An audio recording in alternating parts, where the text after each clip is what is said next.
Turn your Bibles now, friends, to Esther chapter 7 and verse 1. So the king and Haman went to dine with Queen Esther. And as they were drinking wine on that second day, the king asked the Queen Esther, "What is your petition? It will be given you. What is your request? Even up to half the kingdom, it will be granted." Notice, friends, Haman went to the banquet with mixed up emotions. He's thrilled on the one hand that the queen has invited him to dinner, but he's still mortified at the honor given to Mordecai. I'm of the opinion that at this moment Haman does not quite understand why Mordecai had been honored and he was passed by.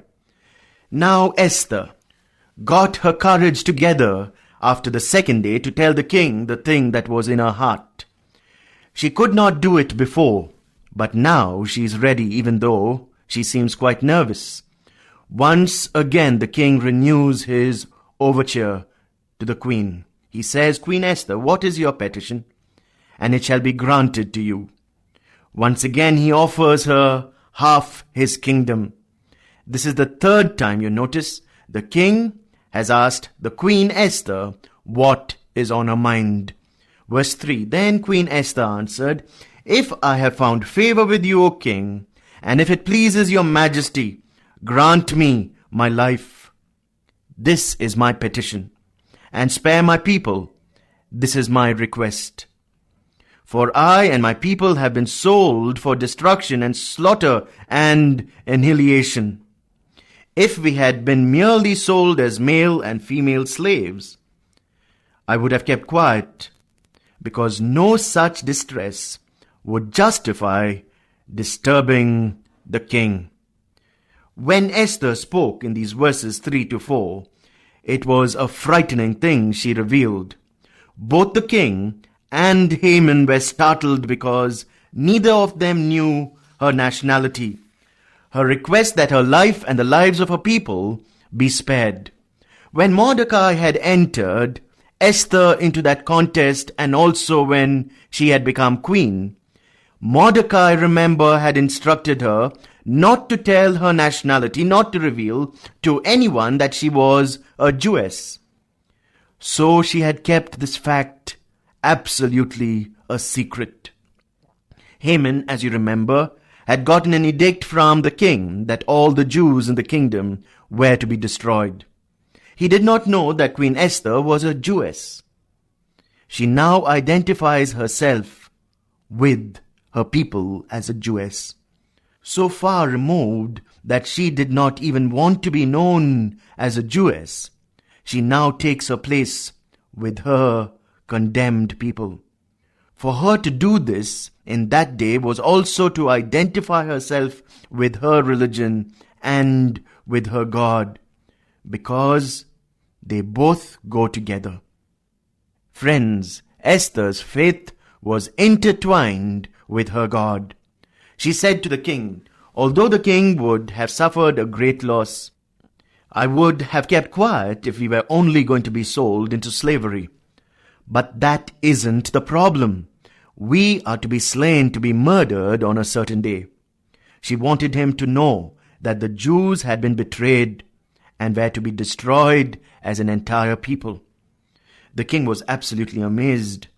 Who would dare destroy or attempt to destroy my queen? And who would dare to attempt to destroy her people? What she said was as shocking a statement as the king ever expected to hear. The king and the queen and her people would not keep quiet, because the queen's people and she were about to perish. Verse 5 now. Esther chapter 7 and verse 5. King Xerxes asked Queen Esther, "Who is he? Where is the man who has dared to do such a thing?" Who is he? Where is the man who has dared to do such a thing? The king is startled. He doesn't dream that there is any such thing taking place under his nose in his own kingdom. He apparently does not recognize even yet who the people are to be slain are. Frankly, friends, this man had little regard for life. Xerxes. If you read the campaign of Xerxes, which he made into Europe against Greece, etc., you'll find that he threw men about as if they were expendable commodities. He lost thousands upon thousands of men in that campaign. It did not disturb him one bit. Human life was very cheap in that day. The thing that now disturbs him is that these are the people of his queen Esther. His queen is in mortal danger. So the king asks, who is he? Where is he? Who would presume to do such a thing against me and my queen? Really, I still don't think that it had yet dawned on Haman what is really taking place. He did not know that the decree to slay the nation Israel would affect his queen. He did not know that she was a Jewess. There he was at the banquet table, reclining on a couch, the prime minister of the entire nation of Persia, with the full confidence of the king, for he had just elevated him. Xerxes has asked who hatched this plot. Esther now goes on to reveal her bravery. Remember, she's putting her life on the line by answering the king's question now. Verse 6. Esther said, the adversary, the enemy, is this vile Haman. Then Haman was terrified before the king and queen. Haman had no answer for that. He was dumbfounded to learn that Esther is Jewish. Mount Rushmore is beginning to crumble. God is moving behind the scenes. God is watching over his own. No weapon formed against Israel will prosper. God is going to bless those who bless the Jews. He's going to curse those who curse his people. The providence of God and providence alone is going to keep the children of Israel as a saved and secure nation. The king is so startled at the sudden turn of events that he leaves the banquet table and gets into the garden. After all, he is implicated to a certain extent because he pronounced the edict, and so he leaves to think this matter over calmly and quietly. The king got up in a rage, verse 7, left his wine, went out into the palace garden. But Haman, realizing that the king had already decided his fate, stayed behind to beg Queen Esther for his life. Haman stays behind when the king departs into the garden. The king needed to think things through. He simply could not believe that Haman, of all persons, his prime minister, his right-hand man, would betray him and do such a thing. But the queen had begged and pleaded for her life because of Haman. He, the king, believed his queen more than he did his prime minister. The king needed time to cool off a little so that he could think clearly about Esther's plight and about Haman, the trusted advisor, the prime minister. While the king was walking in the garden, Haman stood up to make request for his life to the queen. This man, who was so glib in asking that others be put to death, now becomes like a slave. He's trembling. He grovels at the feet of the queen. He realizes that the king is not going to let this thing pass and that evil is determined against him. He knows that the queen is his only hope, the last straw. He is mad with fear. So he gets down on his knees, grovels to plead for his life in a craven way. Verse 8. Just as the king returned from the palace garden to the banquet hall, Haman was falling on the couch where Esther was reclining. The king exclaimed, "Will he even molest the queen while she is with me in the house?" As soon as the word left the king's mouth, they covered Haman's face. As soon as the word left the king's mouth, they covered Haman's face. As Haman was begging for his life, friends, he could see that he was getting nowhere. He knew he was going to be punished for the evil he had done. So in his madness, in his absolute despondency, he began to pull himself up on the couch of the queen to beg her on hands and knees. You will recall that it was the custom in those days to recline on couches while eating, while dining. About this time the king returns and he sees Haman and the queen. A strange sight. Will he force the queen also before me in the house? The king asks. Haman, coward that he was clawing in terror at her couch, Esther's couch. He was beside himself with fear. The king says in effect, what in the world is this man trying to do? He tried to murder an entire race, and now he's trying to take the queen before my own eyes. Verse 9. Then Harbona, one of the eunuchs attending the king, said, a gallows 75 feet high stands by Haman's house. He had it made for Mordecai, who spoke up to help the king. He had it made for Mordecai, who spoke up to help the king. The king said, hang him on it. Notice the poignancy of verse 10 and be amazed, friends, for this is the way God works. He moves in ways that are mysterious. Verse 10, so they hanged Haman on the gallows he had prepared for Mordecai. Haman hanged on Mordecai's gallows. Then the king's fury subsided. The king did not waste any time. He was not only the arresting officer here, he was also the Supreme Court.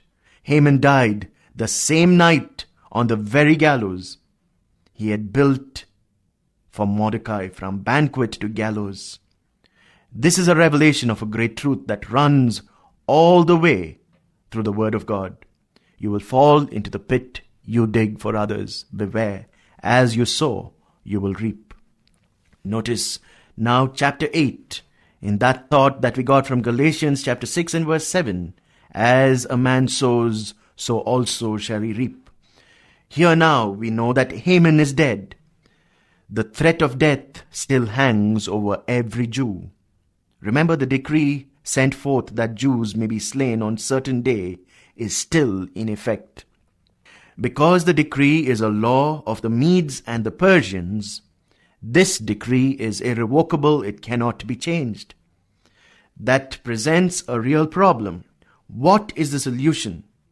This chapter will answer that question. That same day, King Xerxes gave Queen Esther the estate of Haman, the enemy of the Jews, and Mordecai came into the presence of the king, for Esther had told him how he was related to her. The king took off his signet ring, which he had reclaimed from Haman, and presented it to Mordecai. The same principle, friends. A full circle. The ring that was on Haman's finger is now on Mordecai's finger, the signet ring. The last phrase, and Esther appointed him over Haman's estate. For the first time now, friends, Esther let it be known that Mordecai was her adopted father. Mordecai, the man whose refusal to bow to Haman occasioned this terrible decree. This passage indicates that the king was quite free with the use of his ring. It was a powerful and important ring. It could be pressed down into wax and make a law that could destroy an entire race of people. This was the ring he passed on to Haman when he was prime minister. It now passes on to Mordecai. I feel that the ring is in safe hands now, but the king certainly seems to be careless in passing it around. Verse 3. Esther again pleaded with the king, falling at his feet and weeping. She begged him to put an end to the evil plan of Haman the Agagite, which he had devised against the Jews. Esther cries to the king for help, but nothing could be done to change that decree. It could not be changed in any form or in any shape. Even the king could not change the law. Again the king is gracious and he extends his scepter. Verse 4. Then the king extended the gold scepter to Queen Esther, and she arose and stood before him. "If it pleases the king," she said, "and if he regards me with favor and thinks it the right thing to do, and if he is pleased with me, let an order be written overruling the dispatches that Haman son of Hammedatha, the Agagite, devised and wrote to destroy the Jews in all the king's provinces. For how can I bear to see disaster fall on my own people? How can I bear to see the destruction of my family?" You notice, friends, Esther makes it quite plain now to the king that the judgment against Haman is of no avail unless something is done to save her people, the Jews. Something must be done on a priority to save them. Verse 7, King Xerxes replied to Queen Esther and to Mordecai the Jew. Notice the expression, the Jew. Because Haman attacked the Jews, I have given his estate to Esther, and they have hanged him on the gallows. It is true, friends, verse 7, that the king gave Esther and to Mordecai the house of Haman. But that did not spare the Jews at all. Things were still no better for the Jews than they were before Haman's death. Verse 8. Now write another decree in the king's name in behalf of the Jews as seems best for you. Seal it with the king's signet ring. For no document written in the king's name and sealed with the king's ring can be revoked. Mordecai now acts swiftly. Verse 9. At once the royal secretaries were summoned on the 23rd day of the 3rd month, the month of Sivan. They wrote out all of Mordecai's orders to the Jews and to the satraps, governors, nobles of 127 provinces stretching from India to Cush. These orders were written in the script of each province and the language of each people, and also to the Jews in their own script and in their own language. Again, the scribes, friends, are called. They are called in to make copies of the new decree in every language and tongue in the kingdom. Verse 10, Mordecai wrote in the name of King Xerxes, sealed the dispatches with the king's signet ring, and sent them by mounted couriers, who rode fast horses, especially bred for the king. The king's edict granted the Jews in every city the right to assemble and protect themselves, to destroy, kill, and annihilate any armed force of any nationality or province that might attack them and their women and children, and to plunder the property of their enemies. The day appointed for the Jews to do this in all the provinces of King Xerxes was the 13th day of the 12th month, the month of Adar. The original decree is not altered in any way, for it cannot be, it stands. But now another decree is made and sent out just as the first one was, signed by the king. The entire power of the king was evidenced by his army and his officers. It is now on the side of the Jews. This changes the entire picture, you see. When this new decree comes to the Jews, their hearts are filled with joy and gladness. The Jews in Esther's day had to recognize that a decree had been made to destroy them. Also, they had to believe that the king was on their side and then issued another decree to save them. We too must believe that the King of Kings is on our side. I am an ambassador for Christ, and therefore, on behalf of God, I must say to you, be reconciled to God. He has reconciled himself to you. He is our source. He is our resource. We must make him our recourse. He's our only resource, a resource that never runs dry. God bless you, my friend.